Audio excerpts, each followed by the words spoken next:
Assalamualaikum warahmatullahi wabarakatuh.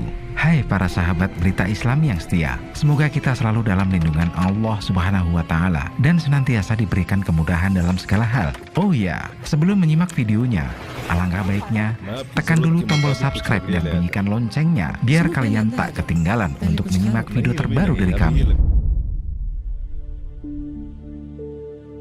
Kali ini berita Islami akan membahas tentang keajaiban tongkat Nabi Musa membelah lautan hingga jadi ular. Nabi Musa alaihi salam merupakan nabi yang diutus oleh Allah Subhanahu wa Ta'ala untuk mengajarkan agama kepada kaumnya, yaitu pengikut Fir'aun. Kisah Nabi Musa ditulis dalam banyak ayat Al-Quran. Salah satu kisah Nabi Musa yang paling tersohor adalah saat dirinya membelah lautan dengan tongkatnya. Saat tongkat itu dipukulkan ke laut, seketika lautan terbelah. Dengan begitu, dia bisa berjalan di lautan. Kisah terbelahnya lautan itu terdapat dalam Al-Quran surat Toha ayat 77. Disebutkan bahwa Allah memerintahkan kepada Musa alaihissalam untuk pergi di malam hari.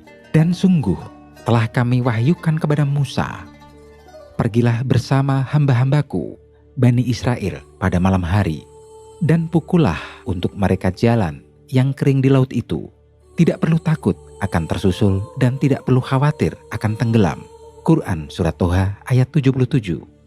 Kemampuan yang diberikan Allah kepada Nabi Musa alaihissalam merupakan sebuah mukjizat yang hanya dimiliki oleh para utusan Allah. Selain mukjizat membelah laut dengan tongkat, Musa juga dikaruniai mukjizat lain. Saat itu, Fir'aun mengundang para penyihir Mesir untuk melawan Musa. Para penyihir bayaran itu mampu mengubah tongkat-tongkat mereka menjadi ular. Musa pun melempar tongkatnya ke ular-ular tersebut. Tak disangka, rupanya tongkat Musa berubah menjadi seekor ular dengan ukuran yang lebih besar dari ular-ular tadi. Ular besar itu pun lantas memakan semua ular-ular itu. Melihat kejadian luar biasa, para penyihir pun mengakui kebenaran ajaran Musa. Tongkat Musa memang dahsyat adanya. Bersama kaumnya, Nabi Musa dikisahkan tidak menemukan air selama berhari-hari. Atas izin Allah Subhanahu wa Ta'ala, tongkat itu pun dipukulkan ke tanah. Maka keluarlah air jernih dari titik itu. Nabi Musa sendiri menggunakan tongkat tersebut dalam kehidupan sehari-harinya. Dan tongkat itu juga memiliki mukjizat tersendiri. Misalnya, Nabi Musa biasa bersandar pada tongkatnya saat melakukan perjalanan, bepergian, dan mengembara. Tongkat itu juga digunakan untuk berjalan dan dapat berdiri tegak, sehingga Musa bisa berdiri di atasnya. Tongkat tersebut juga untuk mengetuk cabang-cabang pohon agar jatuh daun-daunnya, untuk kemudian dimakan para domba gembalaannya. Tongkat ini memiliki 2 kepala cabang yang dipakai untuk menggantung busur atau anak panah. Pada malam hari, kedua kepala tongkat itu akan menyala seperti lampu. Beberapa manfaat lain dari tongkat Nabi Musa ialah membantu beliau untuk bisa minum air dari sumur yang dalam. Tongkat ditancapkan ke tanah dan bertahan lama sampai keluar air dari sumur yang dalam itu. Kepala tongkat itu kemudian berubah menjadi seperti ember. Lalu Nabi Musa mengisinya dan meminum airnya. Jika tongkat tersebut dicabut, maka air akan berhenti keluar. Selain itu, jika matahari terlalu terik dan panas, dan Nabi Musa tidak dapat menemukan tempat untuk berlindung, maka tongkat itu akan mengeluarkan cabang-cabang. Lalu jubah Nabi Musa diletakkan di atasnya sehingga menjadi tempat yang teduh. Ketika Nabi Musa ingin buah, tongkat itu ditancapkan ke tanah lalu tumbuh dan menghasilkan buah. Sementara itu, heboh penemuan kota emas berusia 3000 tahun yang digadang-gadang peninggalan kerajaan Fir'aun melengkapi penemuan terpenting di dunia. Sebelumnya, pada 2019, kereta yang digunakan Raja Fir'aun untuk mengejar Nabi Musa alaihissalam ditemukan. Seorang arkeolog bernama Ron Wyatt pada tahun 1988 mengklaim telah menemukan bangkai roda kereta tempur yang berada di dasar Laut Merah.